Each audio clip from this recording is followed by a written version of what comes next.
कोशिश तो बहुत किया लेकिन नहीं हो पाया। एक साहू है बोल रहा जुगाड़ लगा रहे हैं। जैसे नगर पालिका हुआ, ग्राम समाज का जो चुनाव होता है हिंदुस्तान में भी, तब भी जाके वोट डाल ही लेते हैं।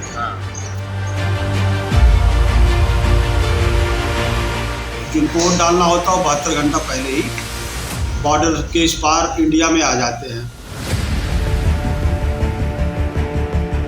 भगवान श्री राम, माता जानकी और रोटी बेटी के अटूट धार्मिक और सामाजिक संबंधों में बंधे भारत नेपाल मुल्कों पर नजर है दहशतगर्दों, माफियाओं और वोटों के सौदागरों की। भारत नेपाल की लगभग 1850 किलोमीटर सीमा पर बसे कुछ अवैध और वैध लोगों में से 70% से अधिक ऐसे हैं जिनके पास दोहरी नागरिकता है। ऐसे लोगों का लाभ दोनों देशों के नेता चुनाव जीतने के लिए उठाने से कभी नहीं चूकते।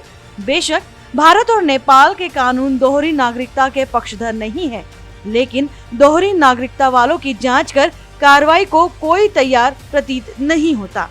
भारत में हो रहे लोकसभा 2024 चुनावों पर इन दोहरी नागरिकता वालों के प्रभाव पर बेशक सरकार अनजान कारणों से मूक बनी हुई है, लेकिन लोकस्वामी राष्ट्रहित में अपनी जिम्मेदारी से मुंह नहीं मोड़ता।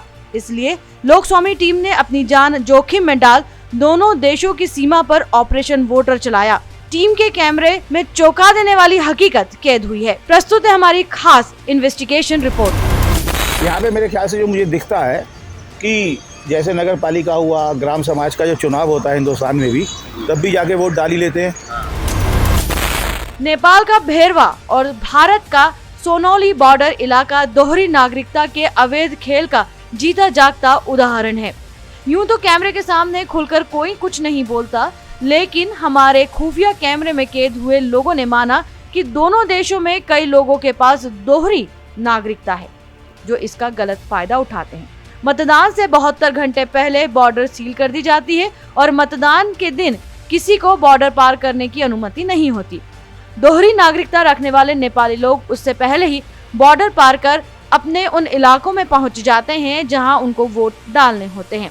उत्तर प्रदेश के नौतनवा जिला महाराजगंज के निवासी भारतीय सेना से रिटायर्ड कर्मी के दावों को यदि सच माना जाए तो नगर पंचायत, पालिका, विधानसभा या लोकसभा के कोई भी चुनाव हो, नेपाल में बॉर्डर एरिया में रहने वाले लोगों में से कम 70% और कुछ इलाकों में तो 90% तक लोगों के पास भारतीय पहचान और मतदाता पत्र हैं, जो होने वाले हर चुनाव में अपने वोट डालने बॉर्डर पार कराते हैं और अपनी मर्जी के प्रत्याशी के पक्ष में वोट डालकर चले जाते हैं। इनमें से अधिकतर के रिश्तेदार परिचित भारत में भी रहते हैं। नेपाल में अभी समय 200-300 रुपया से के ज्यादा सामान ले जाना वर्जित हो गया है। बिना आप कस्टम कराए नहीं जा सकते, लेकिन लाखों का माल जाता है। कहाँ से जा रहा है? इतनी सब वहाँ पर हंगामा करते हैं नेपाल के नागरिक लोग। भाई हमारे देश में इतनी महंगाई है, या तो इंडिया की तरह आप भी सस्ता करें। भाई आप भी देश के जो नागरिक उनके लिए कुछ करें। आप लोग सस्ता तो नहीं करते हैं, और 200-400 रुपये का हम सामान ले जा रहे हैं उसको भी पकड़ के आप लोग कस्टम करा रहे हैं। और जो रातों रातों आप लोग की गाड़ियाँ जाती, आखिर कहाँ से जा रही है सब गाड़ियाँ? जा तो रहा है ना। उसके लिए बताते हैं कि वहाँ के लोगों ने यहाँ भी प्रॉपर्टियाँ खरीद रखी हैं, वहाँ बहुत ज़्यादा। वो कैसे कर सकते हैं ये काम? कौन पूछ रहा है? यहाँ तो कोई नहीं पूछता। अब तो थोड़ा सा सख्ती हो गई, नहीं तो कोई नहीं पूछता था। कोई भी आगे खरीद लीजिए, इस टाइम पे खरीदना है जमीन आपने, उसके बाद खारिजनामा दाखिल करा देना नगर पालिका में अपने नाम। पहले तो आधार कार्ड 1000-1000 रुपये में बनता था। गाड़ियाँ नेपाल से आती थी, टेम्पो खड़ा होगा 10 आदमी और के आधार कार्ड बनना, चलिए हाँ भाई एक आधार कार्ड फटाफट। अब यहाँ इस समय बॉर्डर में 75 क्या 90% आदमी डबल नागरिकता है, नेपाल प्लस भारत। वो यहाँ भी वोट डालते हैं, वहाँ भी जाते हैं। कोई अंकुश नहीं है। अब उनके पास प्रमाण है तो क्या अंकुश है? उनके भी वहाँ निर्वाचन कार्ड में है। कोई जांच करने वाला नहीं, कोई नहीं, कोई पूछने वाला नहीं। राम राज। नेपाल मूल के मधेशी समुदाय से जुड़े भारतीय सीमा में स्थित एक होटल के मैनेजर का काम संभालते हैं। उन्होंने जो बोला वो खुफिया कैमरे में कैद हुआ। जो काफी चौंकाने वाला है। उनका कहना है कि दोनों मुल्कों की सरकार हो या जनप्रतिनिधि, सभी को पैसे चाहिए। आम नेपाली के लिए नेपाली सरकार कुछ नहीं सोचती। इन्हीं के कारण बॉर्डर पर भारत नेपाल से अलग अन्य देशों के नागरिक भी काफी बड़ी संख्या में अवैध रूप से नेपाल में आ गए और नेपाली ही नहीं बल्कि भारतीय पहचान पत्र भी बनवा चुके हैं। ये लोग दोनों देशों के चुनावों में हिस्सा लेते हैं। ये बहुत बड़ी समस्या है। नेपाल के भेरवा के मुख्य बाजार में लोकस्वामी टीम का सामना हुआ दो ऐसे लोगों से जो रद्दी, अखबार, कबाड़ आदि का कार्य करते हैं। उनमें से एक के पास दोहरी नागरिकता है और दूसरा है तो भारतीय, लेकिन उसे अभी नेपाल की नागरिकता नहीं मिली है। उनका स्पष्ट कहना है कि वो साहू जी के संपर्क में है और जल्द ही उन्हें भी साहू जी की मदद से नेपाली पहचान पत्र मिल जाएगा। हाँ, एक तो नागरिक हो गए, हम नहीं हुए।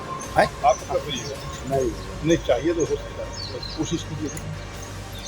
अरे उसमें बहुत कोशिश तो बहुत किया लेकिन नहीं हो पाया। एक साहू है वो लहा जुगाड़ लगा रहे हैं, लग जाएगा, क्योंकि माल ताल उससे खरीदते हैं, बेचते हैं, उससे भी लेते हैं, देते हैं।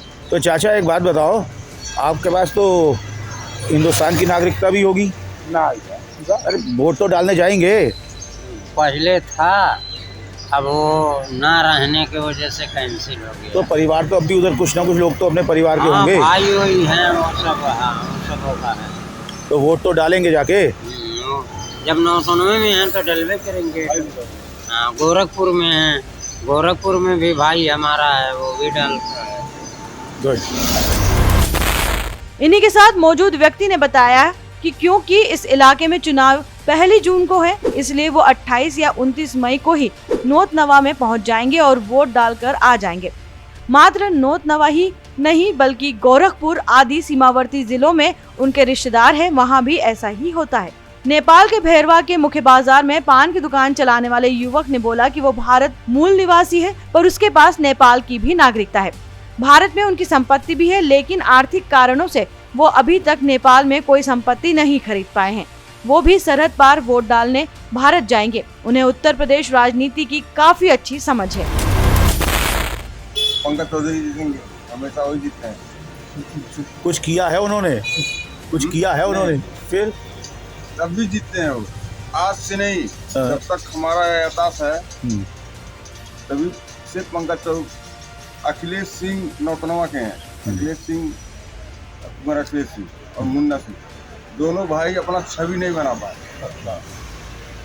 विधायक में मुन्ना सिंह एक मरतबा जीते थे, बहुत रोड आके, तब भी वो कुछ नहीं किए। इतना रोए थे, वीडियो इतना चलाए थे। एक मरतबा आदमी लोग जैसे होता है ना, चलो भाई नौतनवा कह दिया जाए। हाँ। और अमरमणि ऐसा सख्त थे विधायक में कि चाहे निर्दल से उठे चाहे कोई टिकट, उन्हीं को जीतना। नगर पंचायत नौतनवा के रहने वाले राष्ट्रीय समाचार पत्र के सह संपादक वरिष्ठ पत्रकार का कहना है कि बहुत बार नेपाल के ही नहीं बल्कि चीनी, पाकिस्तानी, बांग्लादेशी, ईरानी आदि देशों के नागरिक अवैध रूप से भारत में घुसते हुए सुरक्षा बलों द्वारा गिरफ्तार किए जा रहे हैं। साथ ही दोनों देशों की सीमा पर दोहरी नागरिकता वाले अनगिनत लोग परिवारों सहित रहते हैं और दोनों देशों में अपने वोट का दुरुपयोग करते हैं। उच्च अधिकारियों को भी अपनी जिम्मेदारी ईमानदारी से निभानी चाहिए, तभी इस पर कुछ प्रतिबंध लग सकता है।